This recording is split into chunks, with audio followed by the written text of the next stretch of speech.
seems like every time you check the news, someone new is making headlines and sparking a ton of questions. Lately, it's been Senator Cory Booker, and honestly, he's gotten a lot of people talking about, well, the filibuster. It really does feel like everyone's suddenly an expert on Senate procedure. Exactly. And I bet some of our listeners have even found themselves searching online, trying to learn more. Absolutely. We've seen a massive spike in searches. I mean, everything from just straight up Cory Booker filibuster to folks diving deep into history with searches like longest filibuster. It definitely shows people want to understand this Senate tactic. Yeah, it's clear there's a ton of curiosity, and well, that's exactly what we're going to unpack in this deep dive today. So no more searching, right? Right. We're going to break down what a filibuster is, look at why it's used, and to give you some serious perspective, we'll compare Senator Booker's recent activities with a truly historic example. I'm talking about Strom Thurmond's legendary filibuster. Okay, so before we get into all that, maybe we should start with the basics. What exactly is a filibuster? Well, in the simplest terms, it's a way to stall things in the Senate.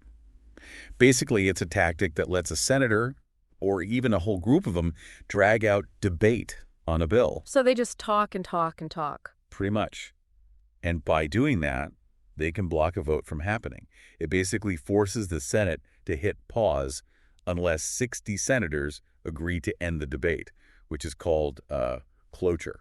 So it's all about using the rules to, well, delay things. Exactly. And it feels like Senator Booker's actions have really grabbed people's attention. I mean, we've seen searches like Cory Booker filibuster live. Is Cory Booker still speaking? And even how long did Cory Booker speak? And don't forget about why is Cory Booker filibustering? Oh, right. People weren't just curious about what he was doing, but why he was doing it. Absolutely. It seems like people are also fascinated by the whole strategy behind it. We even saw a lot of searches for filibuster rules. So people want to know the ins and outs, like where the lines are drawn. Exactly. They want to know the playbook. Yep. And that kind of leads us into the whole history of the filibuster, right?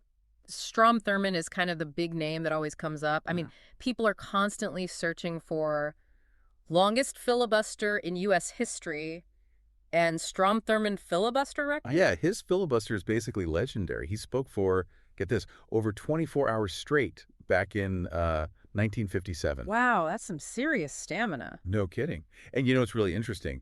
People are also searching for Cory Booker record and longest Senate speech. Oh, I see what you mean. They're directly comparing Senator Booker to this, well, this historical giant. Exactly. It really makes you think about what it means when a senator today decides to use this tactic that's got such a loaded history. It's like they're invoking the past. Oh, no way. And, you know, some of the searches we saw were just kind of funny. Like, people were literally wondering about the practical stuff. Searches like, can Cory Booker use the bathroom? And has Cory Booker gone to the bathroom? You know, I get it. 24 hours is a long time to go without a bathroom break. Right. It's like people were genuinely concerned for his well-being. Well, it's a fair question. Uh-huh.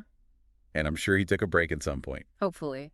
Oh, and we also noticed searches for Ted Cruz filibuster, so it's not like Senator Booker's the only one who's pulled this move recently. Right. It's definitely become a more, let's say, common tactic these days. It makes you wonder if it's becoming like a trend or something. That's an interesting thought. Well, it's clear that people are paying attention, right? So I guess that brings us to the big question for our listeners. With all this talk about the filibuster, do you think it's changed how you view political debates in the Senate? And what does it say about how we, the people, engage with all the complexities of, well, our government? It's something to consider, right? Yeah, it definitely is. And hey, maybe after hearing all this, some of our listeners will be inspired to do a little deep dive of their own. I hope so. After all, that's what this is all about. Couldn't have said it better myself. Well, on that note, we'll wrap up our deep dive into the world of the filibuster for today. Thanks for joining us. See you next time. Today is your lucky day. Today is the day that our $3 website works for you, paying you directly to your PayPal daily. Imagine $3 ongoing continuous payments to your PayPal account. Imagine falling asleep and waking up to $300 in your PayPal account. How would this make you feel? How could this help you? What bills could you pay? What kind of fun could you have? What does that retirement look like now? All for a one-time payment of $3. This website is DFY done for you, fully built and completely hosted, and never stops collecting payments for you. You have spent $3 on coffee on a regular, but that coffee won't help you create multiple streams of income. Click the link below.